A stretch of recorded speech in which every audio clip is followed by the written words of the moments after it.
Good afternoon, YouTube. So I've just finished watching most of the presidential debate, and I would like to surprisingly criticize Rebel for their handling of the case because there were several things that happened in tonight's debate that were absolutely disgusting. This guy, Chris, whatever his last name is, who is the mediator from Fox News, turned out to be another debater, actually. And I thought his behavior as moderator was reprehensible, to say the least, because he took it upon himself to debate Trump as well as Biden. And whenever Trump would make a response to the you could call them accusations of his administration, Trump would get cut off by this asshole. So excuse my language, but he would be cut off. And like, this wasn't a debate to me. This was like a two-person attack show on Trump, which I guess you could say that was to be expected, because Trump was certainly expecting it. And it was absolutely abhorrent how this guy was. I wouldn't even call him mediator. I would call him another debate person for Trump, two of them. So Joe Biden, to me, responded in the same typical, half sleeping manner that he always does. And it's incomprehensible, his speech, some of the times, and not to the point, often losing his train of thought and going somewhere else. And, it's not surprising to me. If anybody were to vote for him, I'd say that they're not observing him carefully enough, because there's literally nothing about the guy, in addition to the fact that he's on the far left and supports the radical left, that, there's nothing redeemable about Joe that I see that's valuable to Americans. So you can call that as you like, but what really surprised me is that Trump's microphone seems to be not muted, but definitely somebody on the soundboard seems to turn down his mic whenever he's trying to make a retort or a response to the accusations of those two clowns.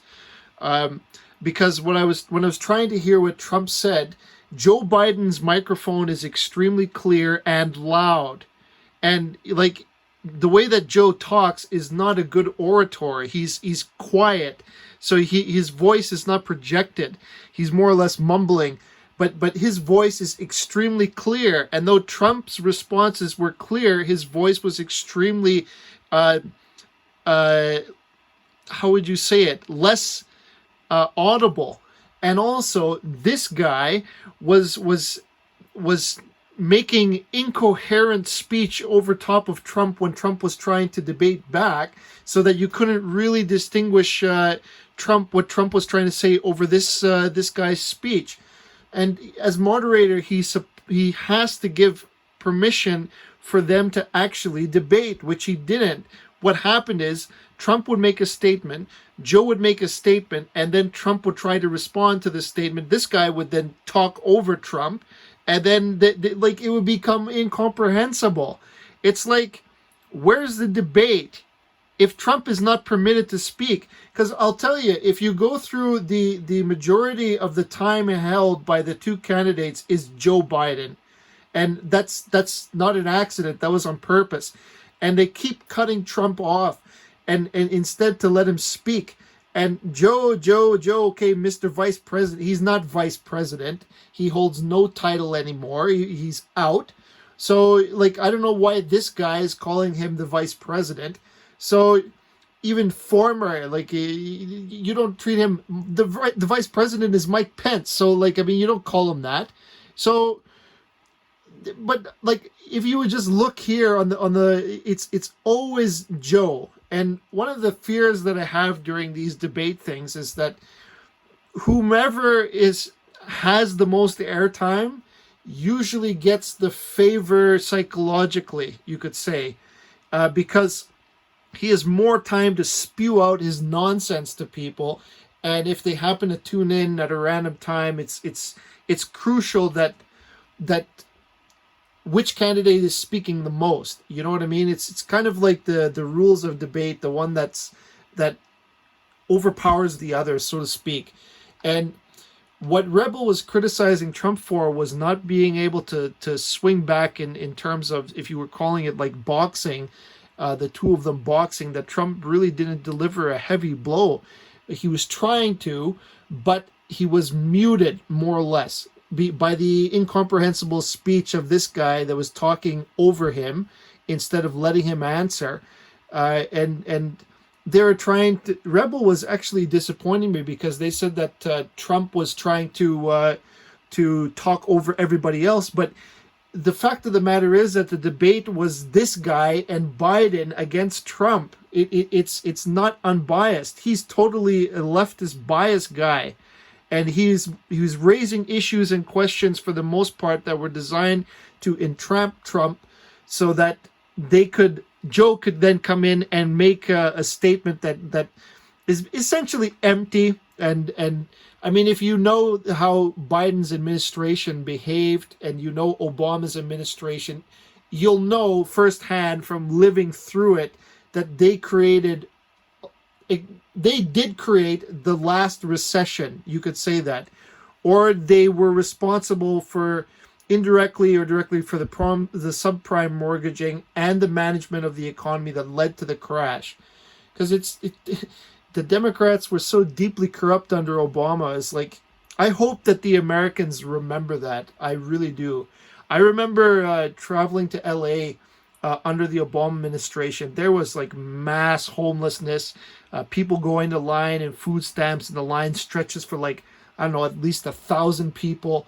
There was incomprehensible suffering from people, and I hope they never forget. I hope they don't forget what Trump did.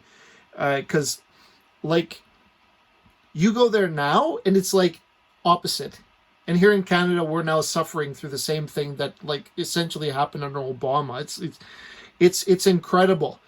Leadership matters. That's the short of it. That's the lesson that I learned from it. Leadership, the heads of state really matter. It's not a joke. Some Canadians will say, well, their power is limited. It's like, no, it's not. But we're getting off topic. Rebel's criticism of Trump was surprising to me, because I thought that Ezra is actually a Trump supporter, but they spend a lot of time trying to be neutral. But if they were really neutral, they would have brought up the fact that Trump's mic is muted. And I really don't think they could have missed it, because all you have to do is listen to the debate, and you can hear Joe's mic. You can perceive like what he's saying very clearly. And this asshole, sorry, excuse my language, this guy again, his mic is also extremely loud. So, and then Trump's gets, I don't know, turned down for some reason. So you can hear him responding, but you can barely hear it. It's incredible. So, as for the debate questions, as I said before, they're extremely, it's like leading the witness, so to speak. They were designed to essentially trap Trump. And then Trump wasn't even allowed to bring up like criticism of Biden or Hunter Biden or the investigation surrounding those people. He was cut off again by this guy. And it's like, these are important issues that Americans need to see and need to observe, even if they like. The presidential debate is good for publicity if you can get out what you need to get out. But it's like Trump was cut off every time. It was shocking to me. Like, if for once there could be an unbiased debate, that would be nice. It's garbage. What's this guy got to say to Trump that essentially what he's practiced? He's got nothing. It's nothing. It's done. People know what Trump has done. At least I hope they do. And people know what Biden has done. Like, it's easy. Like, Trump saying that 47 years in office, it's excellent to point it out. But I mean, if you really look at the history of this guy, you'll see he's accomplished nothing except corruption. Wherever he goes, whatever his hand touches, there's already something shady going on there behind the scenes. The Ukraine deal, that reeks to high hell of deep corruption of elected officials, and the consulate from Ukraine being bought by Joe Biden. And we can go on and on what happened under the Clinton administration. I mean, it's a long record, a long history of corruption and deception, and using your power as vice president and any other authorization that you have to supplant the rule of law and corrupt people that are in desperate need for money or whatever. It doesn't matter. To buy off officials. That's this guy's cup of tea. He can do that for breakfast. But the point is that I really do believe that Trump was handled unfairly, and I it's not said enough that you should be judged by the strength of your enemies. And this guy, Trump, has made a lot of enemies in the media. That's not intentional. They just are, because they're. It's not unbiased. It's totally biased. All you have to do is watch CNN, like what Steven Crowder does every day, and you can point it out. It's easy. They don't even try to hide. They used to do it in a much more subtle way, but they realized, I think, I don't know, under Obama, they could be brave and bold and say whatever they wish, inflating stories, creating fictional nonsense. It is what it is. But I wish that the debate had been unbiased, and it wasn't. It is just, Chris was the absolute worst moderator ever. He was not a moderator. He was another debate guy. He's like a sub-debate guy that's like the wingman of Joe Biden, who's trying to lead the questions, But really, I encourage you, listen carefully up to the mic of Trump when they get into it, and you'll hear that the question is posed. Trump will either get a delayed response, like Biden always gets the favor. You'll see that. He'll get the most airtime and whatnot, and Trump will be cut off so that this guy can respond and put in his 5 cents and 10 cents, and he just drags things on. It's not even properly, the times are not properly allotted.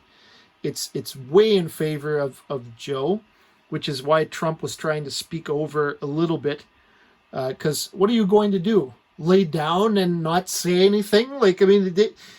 It's like Joe is permitted to make mass accusations against Trump, and Trump is not allowed to respond back. It's like, where's the debate? I would have preferred if the floor was just open and let them go for it. Just open up an issue and ask them, and then Chris butts in once in a while to see, maybe change the topic or whatever, but let them go. This one is deliberately constrained, obviously, because in a straight debate where Trump is given like the freedom to actually put it out, this would have been a massacre for him. But it's not. They constrained the president as best they could. They were trying to restrict everything. The questions to he wasn't even permitted to answer in his defense. That's my conclusion. So I'm sorry about the rant. I hope the next debate will be better moderated.